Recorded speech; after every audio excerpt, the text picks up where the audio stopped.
Resonansi Jiwa.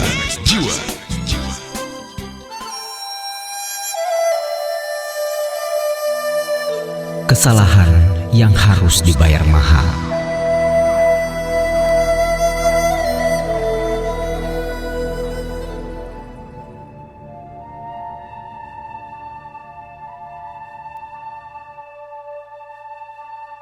Seperti pasangan lain di kota-kota besar, pasangan suami istri itu pun meninggalkan anak mereka dengan pembantu rumah saat mereka bekerja.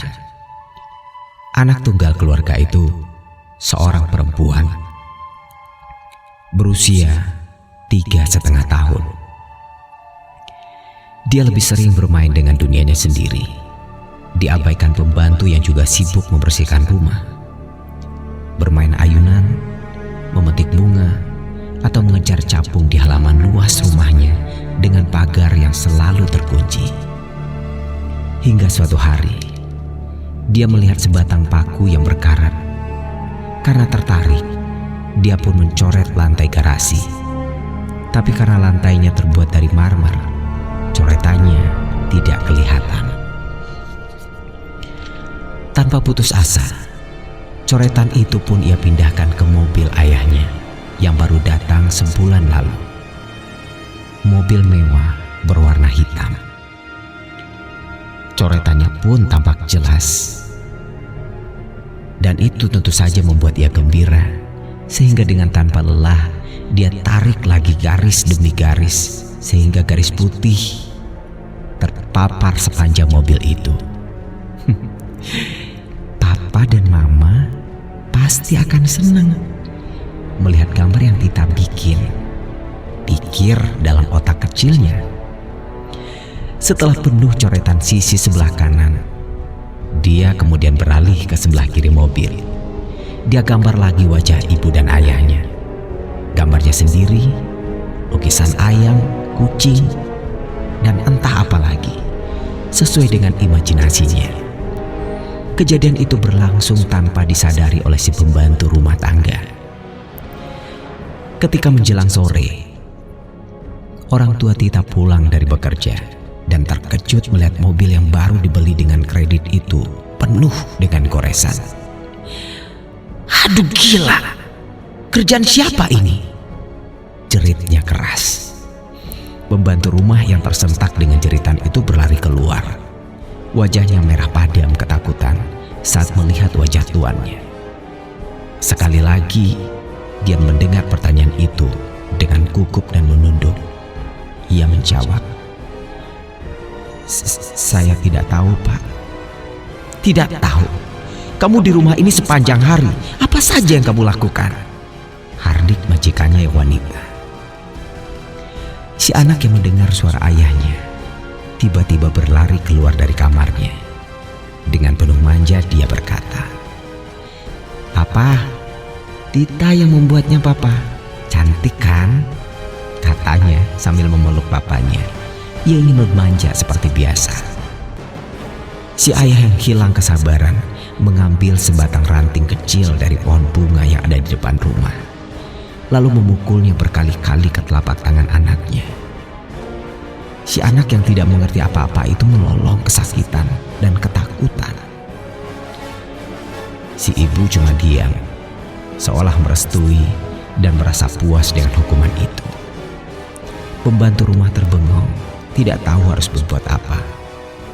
Si bapak cukup rakus memukul-mukul tangan kanan dan kemudian tangan kiri si anak. Setelah selesai, si bapak masuk ke rumah dituruti oleh si ibu. Pembantu rumah menggendong anak kecil itu, kemudian membawanya ke kamar. Dilihatnya telapak tangan dan punggung tangannya ada luka kecil dan berdarah. Pembantu rumah itu pun memandikan anak kecil itu. Sambil membersihkan luka, dia juga ikut menangis. Dan Tita juga terjerit-jerit menahan kepedihan saat lukanya itu terkena air. Si pembantu rumah kemudian menidurkan anak kecil itu di kamarnya. Papa dan Mama Tita seakan tidak begitu peduli. Dan keesokan harinya, kedua-dua belah tangan si anak bengkak. Pembantu rumah mengadu, tapi tuannya hanya menjawab, "Oleskan saja obat merah itu, Bi." Tampaknya kemarahan orang tua Tita belum juga reda. Pulang dari kerja, dia tidak bertanya lagi tentang anaknya, yang biasa selalu menyambutnya dengan pelukan. Ia biarkan anaknya di kamar pembantu. Si bapak mungkin ingin mengajar anaknya. 3 hari berlalu, tidak pernah sekalipun dia menjenguk si anak. Si ibu pun sama, hanya sesekali bertanya kepada pembantu. "Tita demam, Bu," jawab pembantunya ringkas. "Kasih minum obat." "Ambil saja itu di kotak obat," jawab si ibu. Sebelum masuk kamar tidur, dia menjenguk kamar pembantunya. Saat dia lihat Tita dalam pelukan pembantu rumah, dia menutup lagi pintu kamar pembantunya. Biar Tita tahu rasa, dan biar dia belajar bahwa dia telah melakukan kesalahan, bisiknya. Masuk hari keempat. Pembantu rumah memberitahukan tuannya bahwa suhu badan Tita terlalu panas. Tapi tanpa merasa khawatir, tuannya hanya menjawab singkat, "Ya sudah, sore nanti kita bawa ke klinik." Sore itu, Tita pun dibawa ke dokter. Tapi dokter klinik langsung merujuk ke rumah sakit karena keadaannya yang kian serius. Setelah seminggu dirawat inap, dokter memanggil bapak dan ibu anak itu. "Tidak ada pilihan lagi," katanya dengan suara yang putus asa. Dokter mengusulkan agar kedua tangan anak itu diamputasi karena gangren yang terjadi sudah terlalu parah. Lukanya sudah bernanah, sangat parah. Untuk itu, demi menyelamatkan nyawanya, kedua tangannya perlu dipotong dari siku ke bawah, jelas dokter. Mendengar vonis dokter, kedua orang tua itu bagaikan terkena petir. Dunia terasa berhenti berputar. Tapi apa yang dapat mereka katakan? Si ibu meraung merangkul si anak. Dengan berat hati dan lelehan air mata, si bapak seperti orang gila menangis terseduh-seduh saat menandatangani surat persetujuan amputasi. Setelah operasi dilakukan, Tita pun menangis kesakitan. Dia heran melihat kedua tangannya berbalut kasa putih. Ditatapnya muka ayah dan ibunya, kemudian ke wajah pembantu rumah. Dia mengerutkan dahi melihat mereka semuanya menangis. Dalam siksaan merasa sakit, si anak bersuara dalam linangan air mata, "Papa, Mama, Tita tidak akan melakukannya lagi. Tita tidak mau ayah pukul. Tita tidak mau jahat. Tita sayang kok sama Papa. Tita juga sayang sama Mama," katanya berulang kali, membuat si ibu gagal menahan rasa sedihnya. "Tita juga sayang Kak Narti," katanya memandang wajah pembantu rumah, sekaligus membuatkan gadis itu meraung histeris. "Tapi Papa, tolong kembalikan tangan Tita. Untuk apa diambil? Bukankah tangan Tita sudah Papa pukul? Kenapa diambil Papa? Tita janji kok tidak akan mengulanginya lagi. Bagaimana caranya Tita mau makan nanti, Papa? Bagaimana Tita mau bermain? Tita janji kok tidak akan mencoret mobil Papa lagi. Tita janji Papa," katanya berulang-ulang kali. Mendengar jeritan buah hatinya itu, jantung si ibu terasa mau copot. Tapi yang ia lakukan adalah menangis dan memeluk anaknya. Sementara si bapak hanya diam, memandangi tangan anaknya dengan air mata yang jatuh tidak putus-putusnya karena penyesalan dan putus asa.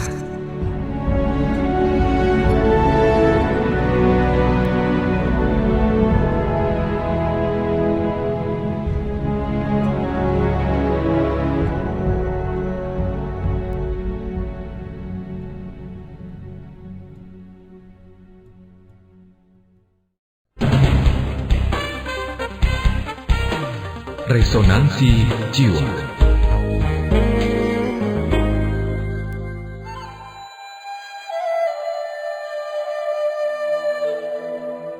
Kisah petani yang bijak.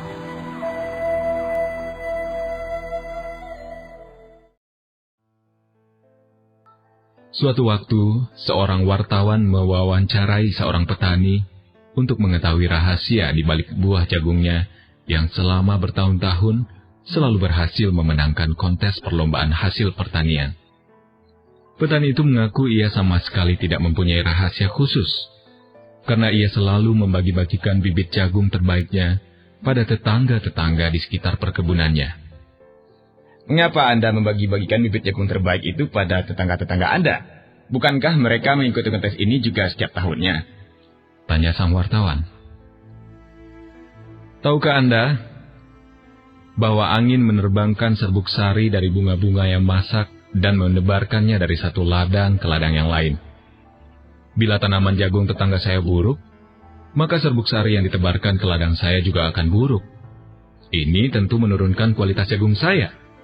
Bila saya ingin mendapatkan hasil jagung yang terbaik, saya harus menolong tetangga saya mendapatkan jagung yang baik pula. Jawab sang petani. Classy people, begitu pula dengan hidup kita. Mereka yang ingin meraih keberhasilan harus menolong tetangganya menjadi berhasil pula. Mereka yang menginginkan hidup dengan baik harus menolong tetangganya hidup dengan baik pula. Nilai dari hidup kita diukur dari kehidupan yang disentuhnya.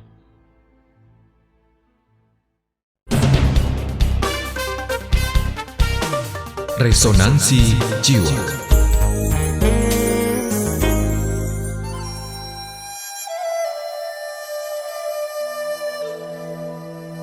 Kisah sang tikus.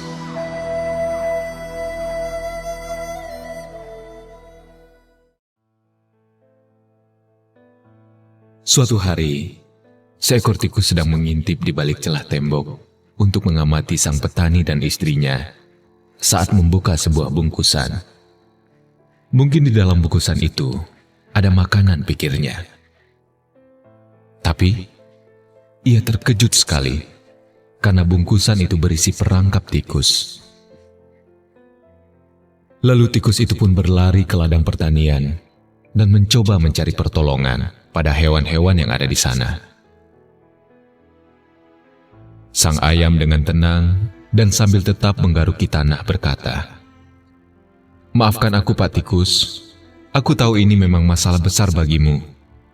Tapi buat aku secara pribadi, tidak ada masalahnya tuh. Jadi jangan buat aku sakit kepala ya." Tikus berbalik dan pergi menuju sang kambing dan meminta pertolongan kepadanya. "Wah, aku turut menyesal dengan kabar ini, Pak Tikus. Tetapi tidak ada sesuatu pun yang bisa kulakukan kecuali hanya berdoa. Yakinlah, kamu senantiasa ada di dalam doa-doaku." Hibur sang kambing kepada sang tikus. Mendengar hal itu, tikus meninggalkan kambing dan kemudian berbelok menuju sang lembu. Sebuah perangkap tikus ya. Jadi saya dalam bahaya besar ya. Si lembu sambil tertawa mengejek sang tikus. Kemudian tikus itu pun kembali ke rumah dengan kepala tertunduk dan merasa begitu patah hati, kesal dan juga sedih. Terpaksa menghadapi perangkap tikus itu pun sendirian. Ia merasa sungguh-sungguh sendiri.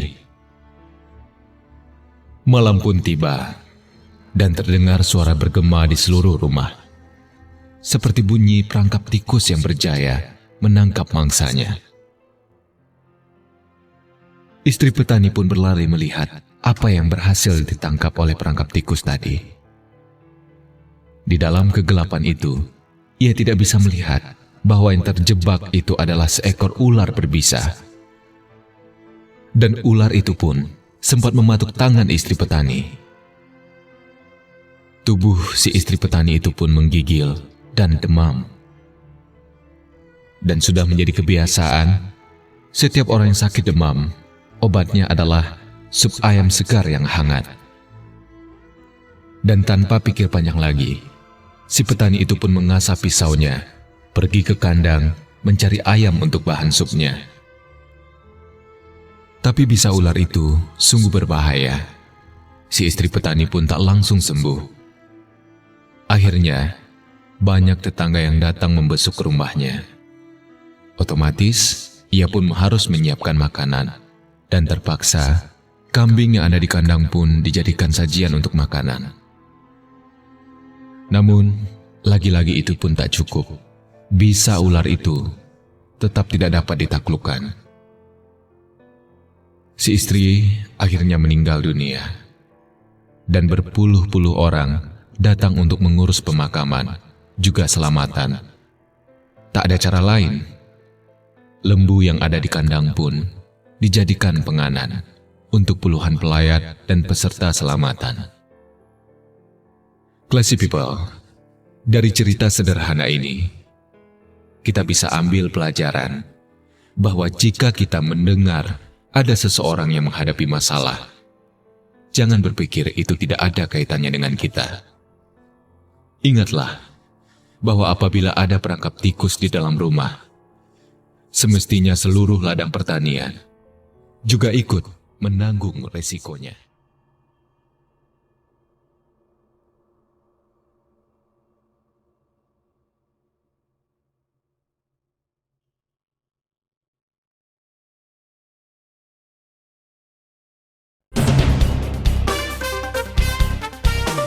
Resonansi Jiwa.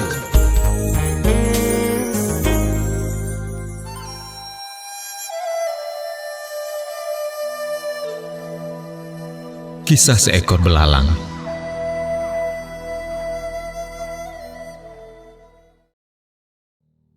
Seekor belalang telah lama terkurung dalam sebuah kotak.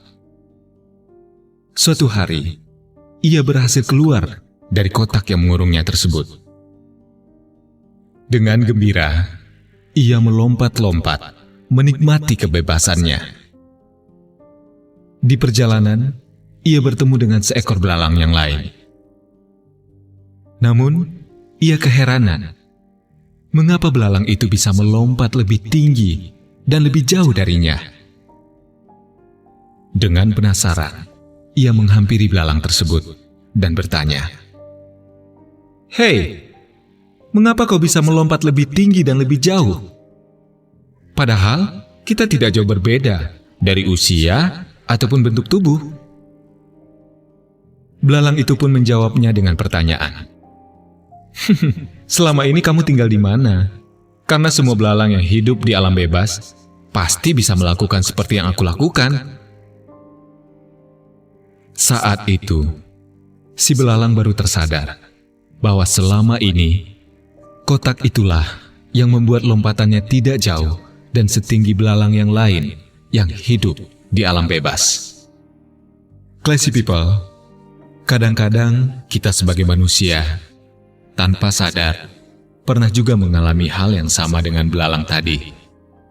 Lingkungan yang buruk, hinaan, trauma masa lalu, kegagalan yang beruntun, perkataan teman atau pendapat tetangga, seolah membuat kita terkurung dalam sebuah kotak semu yang membatasi semua kelebihan kita.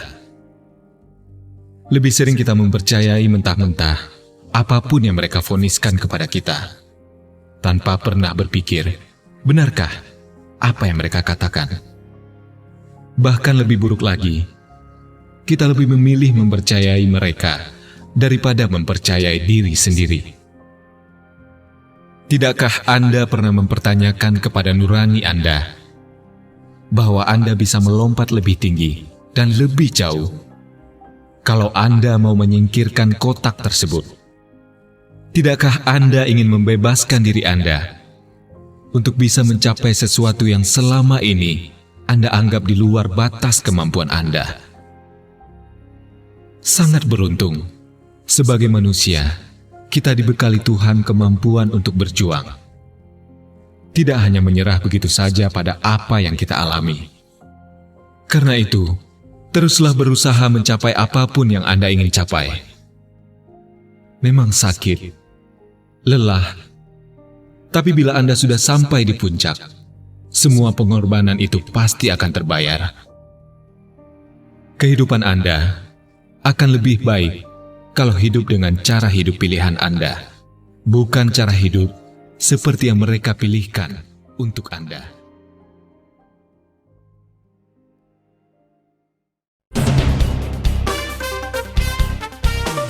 Resonansi Jiwa.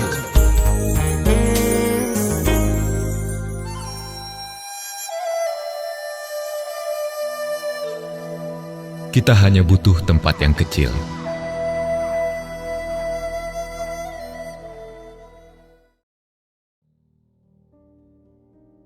Alkisah, ada seorang kaisar yang mengatakan pada salah seorang penunggang kudanya, jika dia bisa naik kuda dan menjelajahi daerah seluas apapun, maka kaisar akan memberikan kepadanya daerah seluas yang bisa dijelajahinya.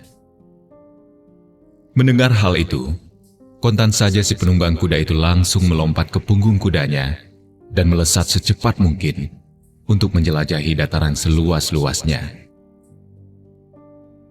Dia melaju dan terus melaju, melecuti kudanya untuk lari secepat mungkin. Ketika lapar dan letih, dia tidak berhenti karena dia ingin menguasai dataran seluas-luasnya. Dan akhirnya, sampailah dia pada suatu tempat di mana cukup luas daerah yang telah berhasil dijelajahinya, sehingga dia menjadi begitu kelelahan. Sesaat kemudian, dia pun berkata terhadap dirinya sendiri, "Mengapa aku harus memaksa diri begitu keras untuk menguasai daerah yang begitu luas? Toh, aku hanya butuh tempat yang begitu kecil untuk mengubur diriku sendiri." Classy people, cerita ini mirip dengan perjalanan hidup kita. Kita memaksa diri kita begitu keras setiap hari untuk mencari uang, kuasa, dan keyakinan diri. Kita mengabaikan kesehatan kita, waktu kita bersama keluarga, dan kesempatan mengagumi keindahan di sekitar kita. Bahkan kita pun mengabaikan kehidupan spiritual kita dengan Sang Pencipta. Suatu hari ketika kita menoleh ke belakang, kita akan melihat betapa kita tidak membutuhkan sebanyak itu. Tetapi kita tidak mampu memutar waktu kembali atas semua yang tidak sempat kita lakukan.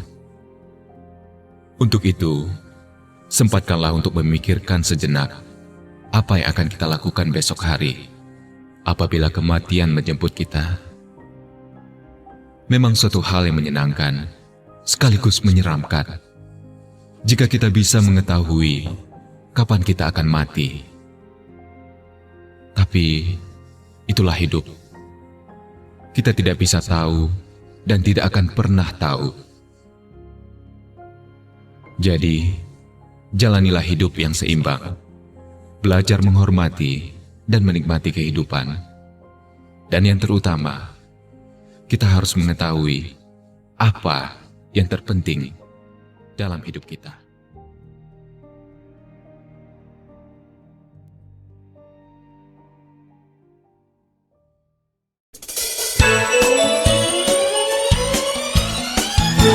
Resonansi Jiwa.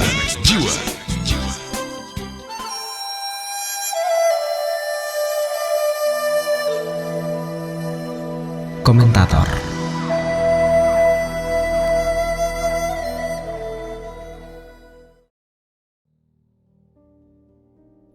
Sore itu, beberapa tahun yang lalu, aku sedang asik nonton pertandingan sepak bola.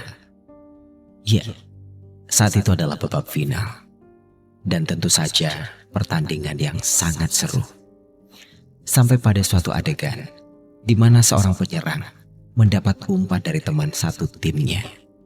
Dengan manis, dia menghentikan bola yang melaju deras, menjaganya dari sergapan lawan. Lalu dengan cantik, ia membelokkan bola sekaligus mengecoh penjaga gawang.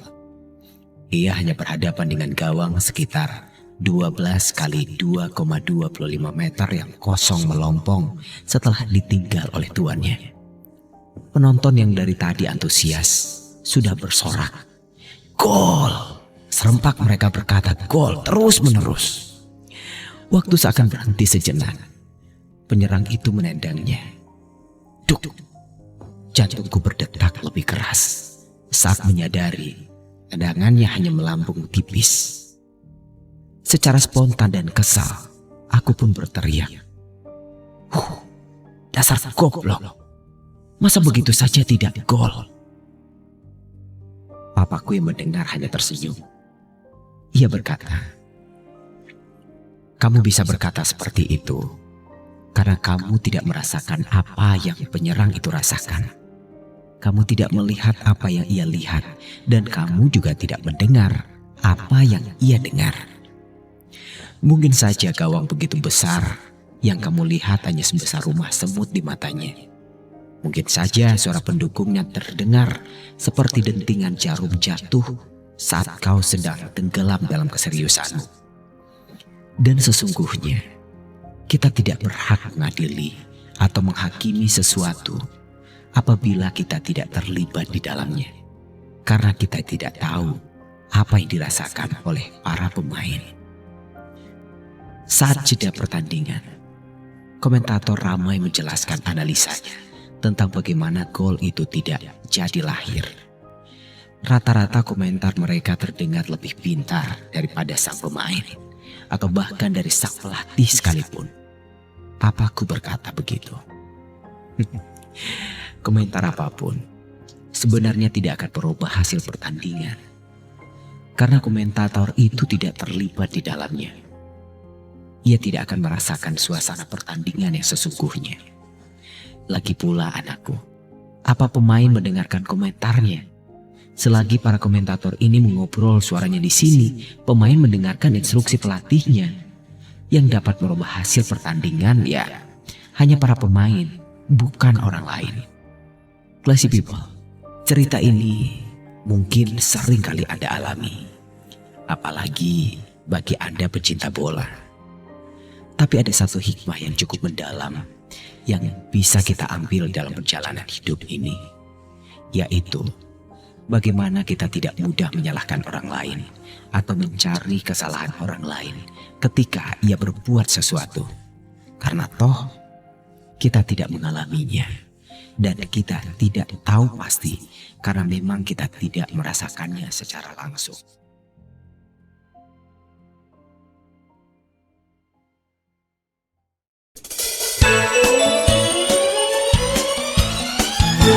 Resonansi Jiwa.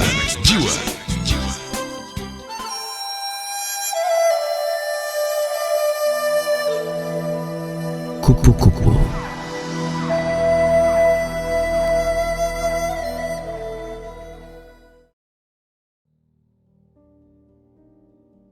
Suatu ketika, terdapat seorang pemuda di tepian telaga. Ia tampak termenung. Tatapan matanya kosong, menatap hamparan air yang berada di depannya. Seluruh penjuru mata angin telah dilewatinya, namun tidak satu pun titik yang membuatnya menjadi puas. Kekosongan makin senyap, sampai ada suara yang menyapanya. "Hei, sedang apa kau di sini anak muda? Apa yang kau risaukan?" Rupanya suara itu adalah milik seorang kakek tua yang dari tadi memperhatikannya.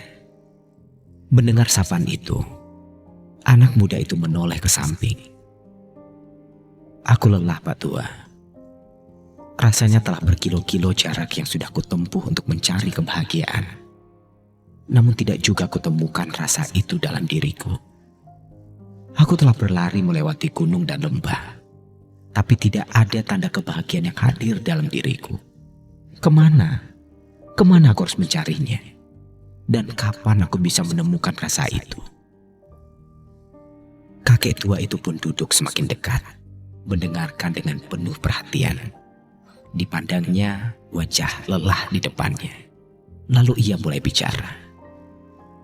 "Anak muda, di depan sana ada sebuah taman. Jika kamu ingin jawaban dari pertanyaanmu, tangkaplah seekor kupu-kupu buatku. Mereka berpandangan. Anak muda itu heran, dan Pak Tua itu kembali mengulang kalimatnya. Iya, tangkaplah seekor kupu-kupu buatku dengan tanganmu itu. Perlahan pemuda itu bangkit, tapi antara yakin dan tidak, ia melangkah menuju satu arah, yaitu taman yang dikatakan si bapak tua tadi. Tidak berapa lama, dijumpainya lah taman itu. Taman yang semarak dengan pohon dan bunga-bunga yang bermekaran. Dan tidak heran kalau di sana pun banyak kupu-kupu yang berterbangan. Si kakek hanya melihat dari kejauhan, memperhatikan tingkah yang diperbuat pemuda yang sedang gelisah itu. Anak muda itu mulai bergerak dengan mengendap-endap ditujunya sebuah sasaran. Perlahan, hap, sasaran itu pun luput dari tangannya. Dikejarnya kupu-kupu itu ke arah lain.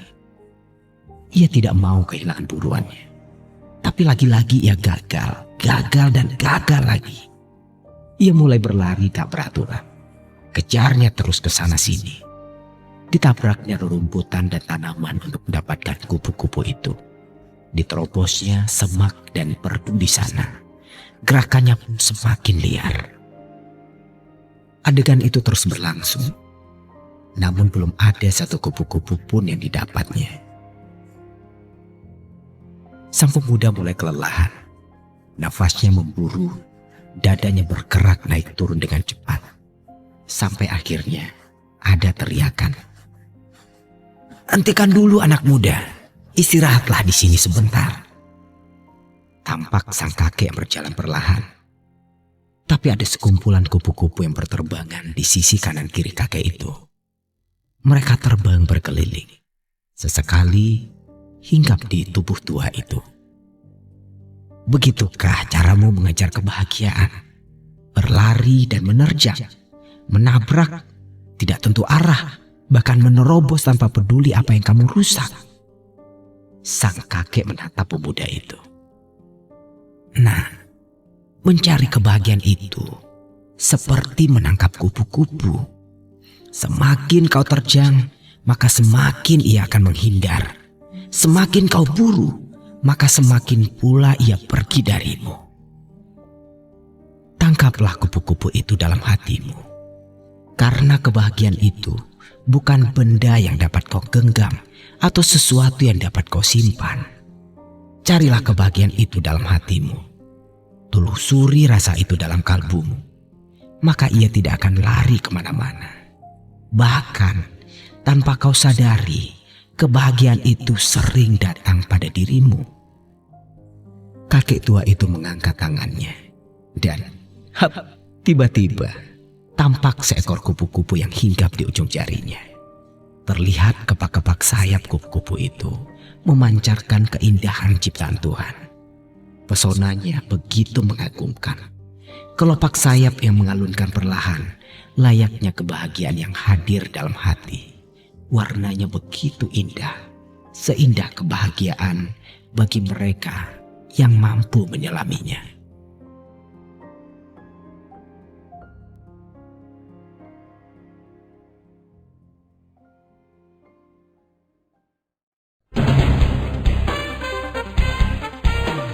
Resonansi Jiwa.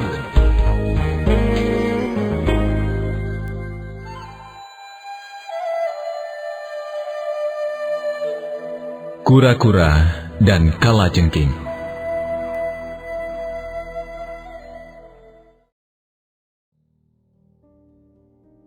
Karena tidak mampu berenang, seekor kalajengking suatu hari meminta kepada seekor kura-kura agar memberinya tumpangan di punggung untuk menyeberangi sungai.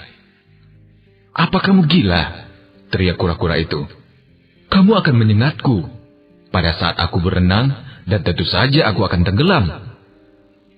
Kalajengking itu tertawa sambil menjawab, "Kura-kura yang baik, jika aku menyengatmu, tentu engkau akan tenggelam, dan aku tidak akan ikut bersamamu.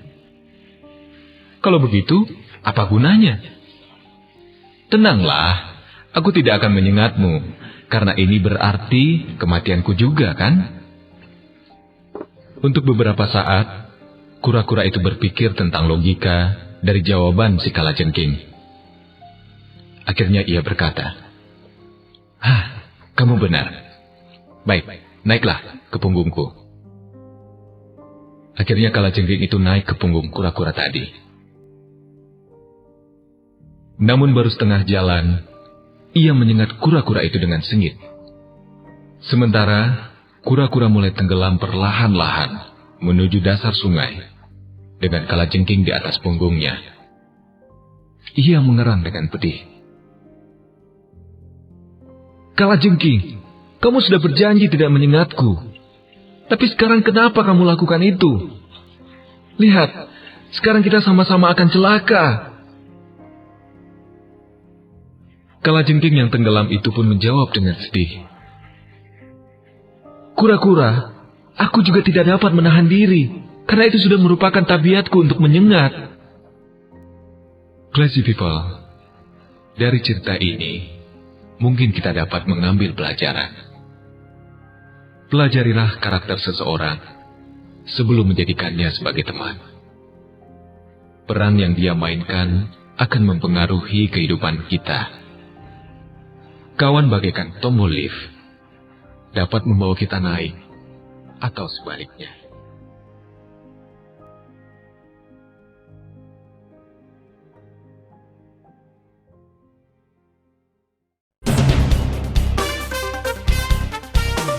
Resonansi Jiwa.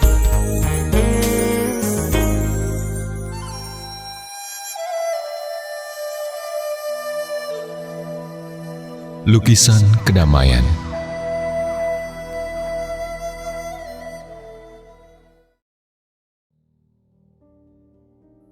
Suatu ketika, seorang raja mengadakan sayembara dan akan memberi hadiah yang melimpah kepada siapa saja yang bisa melukis tentang kedamaian. Dan tentu saja, banyak seniman serta pelukis yang berusaha keras untuk memenangkan lomba tersebut. Setelah sang raja berkeliling melihat-lihat hasil karya mereka, ternyata hanya ada 2 buah lukisan yang benar-benar paling disukainya. Dan sesuai peraturan sayembara, sang raja harus memilih satu di antara keduanya. Lukisan pertama menggambarkan sebuah telaga yang tenang. Permukaan telaga itu begitu bersih, bagaikan cermin yang sempurna, yang bisa memantulkan kedamaian gunung-gunung yang menjulang mengitarinya. Di atasnya terpampang langit biru dengan awan putih berarak. Semua yang memandang lukisan ini akan berpendapat sama dengan sang raja. Inilah lukisan terbaik mengenai kedamaian. Sementara, lukisan kedua juga menggambarkan pegunungan. Namun tampak kasar dan gundul. Di atasnya terlukis langit yang gelap dan merah, menandakan turunnya hujan badai. Dan tampak kilat menyambar-nyambar liar. Sedangkan di sisi gunung, ada air terjun deras yang berbuih-buih. Sama sekali tidak menampakkan ketenangan dan kedamaian. Tapi sang raja melihat sesuatu yang menarik. Di balik air terjun itu, tumbuh semak-semak kecil di atas sela-sela batu. Di dalam semak-semak itu, ada seekor induk burung yang sedang mengerami telurnya dengan damai. Benar-benar damai. Kira-kira, lukisan manakah yang akan memenangkan lomba? Ternyata, raja menjatuhkan pilihannya pada lukisan yang kedua. Sejenak peserta dan orang-orang yang hadir di sayembara itu heran, kenapa lukisan kedua yang harus menang? Lalu dengan bijak, sang raja pun menjawab, "Saudaraku, kedamaian bukan berarti harus berada di tempat yang tanpa keributan, kesulitan, atau pekerjaan yang keras dan sibuk. Kedamaian adalah hati yang tenang, meski kita berada di tengah-tengah keributan yang luar biasa. Karena kedamaian hati adalah kedamaian sejati.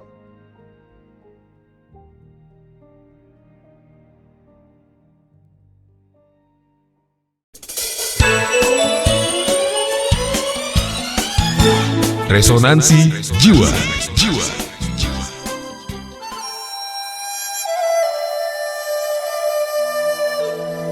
Maafkan dan lupakan.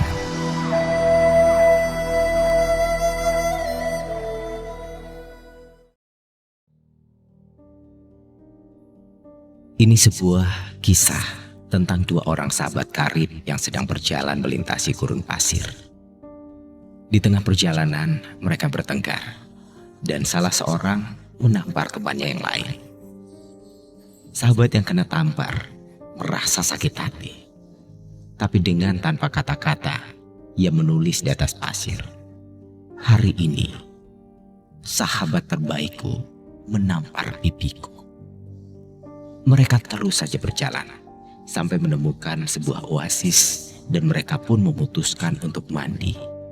Karena oasisnya dalam, sahabat yang pipinya kena tampar dan terluka hatinya nyaris saja tenggelam dan berhasil diselamatkan oleh sahabat yang menamparnya tadi. Ketika dia mulai siuman dan rasa takutnya sudah hilang, dia menulis di sebuah batu, "Hari ini, sahabat terbaikku telah menyelamatkan nyawaku." Sahabat yang menolong dan menamparnya tadi pun heran dan bertanya, "Kenapa setelah saya melukai hatimu, kau menulisnya di atas pasir?